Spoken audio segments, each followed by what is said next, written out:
আজ দীঘায় আমাদের দ্বিতীয় দিনে সমুদ্র ধারে ঘুরতে ঘুরতে এই মাসিকে চোখে পড়লো যে পিয়ারা মাছ ছিল, তো আমরা এই মাছের দোকানেই দাঁড়িয়ে নিলাম পিয়ারা মাথা।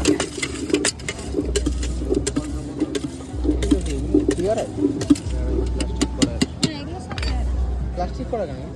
এইরকম আছে। কি কি মাখা পাওয়া যায় এমনি তোমার কাছে এগুলো? আমার কাছে আমড়া থাকে, শসা থাকে, আর আমড়াটা নেই এখন পাচ্ছি না। পেয়ারা, তারপর কাঁচা আমের সময় কাঁচা আম থাকে। আচ্ছা আচ্ছা, এখানেই বসো নাকি প্রত্যেকদিন দিয়ার? না, এখানে বসি না, আমি ইচ্ছে বসছি, মানে যেদিন যখন আচ্ছা আচ্ছা, যেদিন যখন বসে যাই।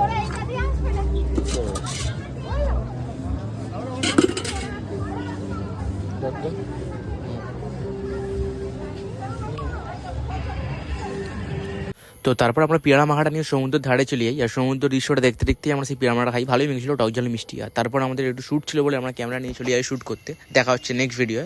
টাটা।